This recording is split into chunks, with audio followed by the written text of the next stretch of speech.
இருந்தாலும் இப்போ எக்ஸாம் எழுதிட்டு கொஞ்சம் பசி இதில் இருப்பீங்க.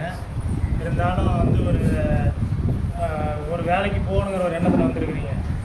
அது எப்படி சொல்கிறதுன்னா, ஏனோ தானோன்னு வரக்கூடாது. வந்தோமா நம்ம ஒரு லட்சியத்தோடு வரணும். லட்சியம்னா இப்போ வந்து பார்த்திங்கன்னா வீட்டில் எல்லாமே அப்பா அம்மாலாம் ஒரு கஷ்டப்பட்டு தான் நம்ம அனுப்பி விட்றாங்க.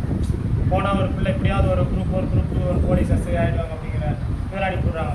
வந்தால் நம்ம ஒரே ஒரு நோக்கம் வந்து கனவு காணுங்கள் அப்படின்னு எதுக்கு சொல்கிறாங்கன்னா, நீங்கள் அதையே நினச்சிக்கிட்டு இப்போ ஒரு குரூப் 1 படிக்கணும், குரூப் 2 படிக்கணும், ஒரு எஸ்ஐ ஆகணும் அப்படின்னா அந்த நோக்கம் மட்டும்தான் மைண்டில் இருக்கணும். அப்படி நீங்கள் எப்போ ஒரு எண்ணம் வச்சு நீங்கள் படிச்சிங்களோ எதுவுமே முடியாதெல்லாம் இல்லை. ஒரே 6 மாதம் எடுத்து ஒரு 6 மாதம் ஆகும். அதே மாதிரி பார்த்தீங்கன்னா ஃபஸ்ட்டு ஒரு எக்ஸாம் கிளியர் ஆகாது, அடுத்து பார்த்தீங்கன்னா ஒரு போலீஸ் கிளியர் ஆகாது. அதே பார்த்தீங்கன்னா ஒரு குரூப் 2 குரூப் அடியெல்லாம் பார்த்தீங்கன்னா போலீஸுக்கு வந்து எழுதினார், கவுர் ஏற முடியல, ரொம்ப ஃபீல் பண்ணார். இருந்தாலும் என்னென்னா ஒரு வேலை வாங்கணுங்கிற ஒரு எண்ணம்.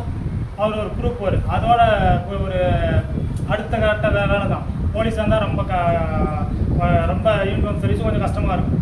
குரூப் வரும்போது அவர் லெவலில் வேறு லெவலுக்கு போயிடுச்சு. அது மாதிரி தான் நம்ம என்னன்னா முழுக்க ஒரு 6 மாதம் தெளிவாக ஒரு 6 மாதம் நீங்கள் வேறு எதுவுமே இது பண்ணாத. இப்போ லேடிஸ்லாம் பார்த்தீங்கன்னா வீட்டில் எல்லாம் கஷ்டம் இருக்கும். இப்போ கல்யாணவங்க எல்லாமே இருப்பீங்க, வீட்டில் 1008 வேலை இருக்குது. இருந்தாலும் அதெல்லாம் ஒதுக்கிட்டு நம்ம படிக்கிறது கொஞ்சம் கஷ்டம்தான். கஷ்டப்பட்டு படித்து வேலைங்கன்னா உங்களுடைய அதாவது சொசைட்டியில் மிகப்பெரிய ஒரு அங்கீகாரம் கிடைக்கும். இன்றைக்கி வந்து யாரும் அவங்கள வந்து சொந்த பந்தம் ஃப்ரெண்ட்ஸ் யாருமே அவாய்ட் பண்ணாலும் நாளைக்கு பார்த்தீங்கன்னா நீங்கள் ஒரு வேலைக்கு போயிருங்க பாரு. ஒரு வேலைக்கு போனதுக்கப்புறம் தான் அவங்களுடைய நமக்கு என்னடா இது இப்படியா அப்படிங்கிற மாதிரி இருக்கும். ஏன்னா இன்றைய சூழ்நிலை அப்படி தான். நீங்கள் படிப்பு ஒரு ஸ்போர்ட்ஸாக இருக்கட்டும், எதாக இருக்கட்டும், நீங்கள் பாருங்கள் நல்லா படித்து ஒரு ஐஏஎஸ் ஐபிஎஸ் ஆகணும், அவனுக்கு எல்லா அங்கீகாரமும் கிடைக்கும். எல்லா ஒரு எப்படி சொல்கிறேன்னா, நீ நார்மல் மனிதனோட அவனுக்கு வந்து ஒரு மிகப்பெரிய அங்கீகாரம் கிடைக்கும். என்ன அது ஒன்றும் இல்லை, நீ உன்னோட படிச்சிருப்பான், அவன் பார்த்தீங்கன்னா நல்லா அவன் ஒரு 6 மாதம் 1 வருஷம் தான் உட்காந்து படிப்பான். அந்த 1 வருஷமும் என்ன பண்ணுவான்னா அவன் முழுக்க அந்த படிப்பு நோக்கம், அது வேறு எதுவுமே மைண்ட் செட்.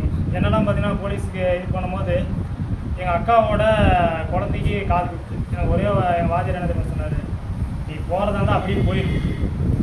நாளைக்கு அக்கா தங்கச்சியெல்லாம் நாளைக்கு ஒரு வேலைக்கு போயிட்டு ஆட்டோமேட்டிக்காக வருவாங்க அப்படின்ட்டு எக்ஸாம் ஒரு வாரம் 10 நாள் இருந்துச்சு. நீ சொன்னார் அக்கா குழந்தைங்க காது குத்து கூட போகணும், என் தம்பி மடியில் வச்சு தான் ஊற்றுனாங்க.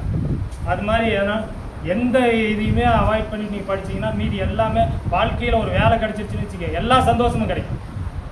நல்ல இப்போ லேடிஸாக இருந்தால் ஒரு நல்ல கணவர் கிடைப்பாங்க, ஜென்ஸாக இருந்தால் இந்த மாதிரி எல்லா ஒரு அங்கீகாரமும் கிடைக்கும். அதுக்கு என்ன ஒன்று ஒரு 6 மாதத்துக்கு 1 வருஷம் நீங்கள் வந்து 12வது டிகிரி முடிச்சிருப்பீங்க. இதுவரை 7வது தானே படிச்சுக்கோங்க. டிகிரி படிக்கிறதுக்கு ஆவரேஜாக படித்தா போதும், படிச்சுட்டு வந்துருப்பீங்க. இப்போ வந்து என்னென்னா ஒரு 6 மாதம் 1 வருஷம் நீங்கள் எது வேணால் நீங்கள் கரெக்டாக நீங்கள் வந்து நான் சொல்கிறது மட்டும் ஃபாலோ பண்ணி 1 வருஷம் நீங்கள் முழுக்க அதை படிக்க பாரு, வேலை கிடைக்கணும்னு எனக்கு இருக்குது.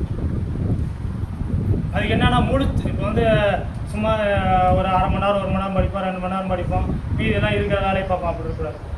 முழுக்க நீங்கள் ஒரு ஃப்ரெண்ட்ஸே இருக்கீங்கன்னு வச்சுக்க, ஏதாவது கடைக்கு போனால் கூட அப்போ கூட என்ன பண்ணும், வேறு எதுவும் படத்துக்காக அந்த கதை பேசாத, நீங்கள் படிப்பு பற்றியே டிஸ்கஷன் பண்ணுங்க பாருங்கள். நாளைக்கு ஒரு 5 கொஸ்டின் அங்கே போனீங்கன்னா அந்த 5 கொஸ்டின் நீங்கள் டிஸ்கஷன் பண்ண தான் நீங்கள் படித்து விடி படிப்பீங்க. ஆனால் அது வந்து அங்கே டக்குன்னு மைண்டில் வராது. நீங்கள் சும்மா டிஸ்கஷன் பண்ணுறது தான். இது என்னென்னா ஃப்ரெண்ட்ஸ், உங்களுடைய ஃப்ரெண்ட்ஸ் நீங்கள் இப்போ பழகிற பழக்கம் தான். ஒவ்வொன்றும் பசங்களாக இருந்தாலும் பொண்ணுங்களாக இருந்தாலும் இதுவே நீங்கள் ஒரு உங்கள் மைண்டு ஃபுல்லாக இதுவாக இருக்கும். என்ன எதுக்காக படிக்கணுமோ அதையே நீங்கள் டிஸ்கஷன் பண்ணிகிட்டே இருக்கும் பாரு. ஒவ்வொன்றும் டெய்லி நியூஸ் பேப்பர் படிக்கிற பழக்கம் இருக்கிறவங்களுக்கு கரண்ட் அஃபேர்ஸ் கண்டிப்பாக கை கொடுக்கும். இப்படி தான் ஒவ்வொன்றும் நம்ம படிக்கணுங்கிற எண்ணம் இருக்கணும். அதே மாதிரி ஃபிசிக்கலாக அப்படி தான். ஃபிசிக்கல் யாரும் முடியாதுல்ல. என்கிட்ட வந்து 100 கிலோ 120 கிலோ மேலே இருந்தவங்கெல்லாம் வந்து அவங்க வருவாங்க, வந்து ஃபஸ்ட்டு சார் என்னால் பண்ண முடியுமா சார் அப்படின்னு கேட்பாங்க. நான் சொல்கிறத ஃபாலோ பண்ணு, கண்டிப்பாக பண்ண முடியும் அப்படிம்பேன். அதை என்னைக்கு ஒருத்தர் வந்து நான் பெரும்பாலும் வந்து போட்டு ரொம்ப அடிக்க மாட்டேன். வந்த புதுசில் சும்மா ஸ்லோவாக முன்னே வெயிட்டை குறைப்பேன். அவன் ஆட்டோமேட்டிக்காக இப்போ வந்து நம்மக்கிட்ட போலீஸ் இங்கே பாரதாசன் இன்ஸ்டியூட்லேருந்தே வந்து 100 கிலோவுக்கு மேலே இருந்தீங்கன்னா 20 கிலோ குறைச்சி போலீஸ் ஆகிருக்கிறாங்க. ஏன்னா முடியாதுன்னு இல்லை. நான் வந்து போய் ஒன்று இடத்துல என்ன பண்ண போகிறது, நான் வந்து ஒரு ரூட்டு தான் கொடுப்பேன், இப்படி பண்ணு அப்படி பண்ணுன்னு சொல்லுவேன், அவ்வளோதான். எவன் ஒருத்தன் வந்து நம்ம சொல்கிறத ஃபாலோ பண்ணி போகணும்னு நினைக்கிறான்னு கண்டிப்பாக போவோம். அதே மாதிரி பேரண்ட் அப்படி தான். பெற்றவங்க வந்து யாரையும் வந்து ஒரு கெடுதல் நினைக்க மாட்டாங்க. அப்பா அம்மா வந்து 4 பிள்ளைங்க 5 பிள்ளைங்க இருந்தாலும் அந்த பையன் வேலைக்கு போட்டு இந்த பையன் வேலைக்கு போட்டு அப்படின்னு நினைக்க மாட்டாங்க. எல்லாத்துக்கும் சரி பாதி. அப்போ 2 கண்ணுனா 2 கண்ணும்பாங்க. அது மாதிரி தான் அப்பா அம்மா. அதே மாதிரி ஒரு வேலைக்கு சேர்ந்ததுக்கப்புறம் அப்பா அம்மாவுக்கு வந்து நீ என்ன பண்ணுறியோ அதுதான் உனக்கு உன் பிள்ளைங்க பண்ணணும். யாருமே வந்து ஒரு வேலை கிடைச்சுன்னா ஒய்ஃப் வந்து இப்போ அதான் எல்லாமே லேடிஸ் இருக்கிறீங்க ஜென்ட்ஸ் இருக்கிறீங்க, என்றைக்குமே வந்து பெத்த அப்பா மாமனார் இருந்தாலும் மாமியார் இருந்தாலும் சொந்த அப்பா அம்மா மாதிரி நினைக்கணும். அதே மாதிரி ஜென்ட்ஸாக இருந்தாலும் அந்த மாதிரி நினச்சி பாருங்கள், உங்கள் லைஃப்பும் நல்லாயிருக்கும். புரியுதுங்களா? அதே மாதிரி வந்து பார்த்தீங்கன்னா எந்த ஒரு எய்ம் வச்சு படிங்க. சிவில் சர்வீஸ் இப்போ ஒரு சிலர் பார்த்தீங்கன்னா அவனுடைய கெப்பாசிட்டி வந்து பார்த்தீங்கன்னா ஒரு குரூப் 1 கெப்பாசிட்டி இருக்கும். ஆனால் வந்து அவன் போலீஸ் லெவலில் படிச்சுட்டு இருப்பான். அதே ஒரு எக்ஸாம் எழுதல தான் தெரியும். ஒரு எக்ஸாம் கிடைக்கும் வந்து பார்த்தீங்கன்னா போலீஸுக்கு 3 டைம் ஒரு பையன் வந்து ஃபஸ்ட் டைம் ஹைட்டு இருக்கிறான், ஹைட்டில் வெளியே வந்துட்டான். 3 டைம் எழுதி பாஸ் பண்ணான். 3 டைம் நான் என்னதுக்கு சொன்னேன், நீ ஃபிசிக்கல் பண்ணாதன்ட்டேன். ஏன்னா அவனுடைய கெப்பாசிட்டி எனக்கு தெரியும். அவன் வந்து ஒரு குரூப் 2 லெவலில் இருக்கிறான். 3 டைமே ஃபிசிக்கல் அட்டன் பண்ணாதன்ட்டேன். கடைசியாக இப்போ குரூப் 2 எக்ஸாம் எழுதி அவன் கிளியர் பண்ணி இப்போ ஒய்ஃபும் குரூப் 2 வரணும். அந்த மாதிரி போயிட்டாங்க. எதுக்காக சொன்னோன்னா உங்களுடைய கெப்பாசிட்டி நீங்கள் நம்ம எந்த லெவலில் இருக்கிறோன்னு தெரிஞ்சுக்கணும். அதே மாதிரி இப்போ வந்து பார்த்தீங்கன்னா டீச்சர்ஸ் இப்போ குரூம்பாங்க.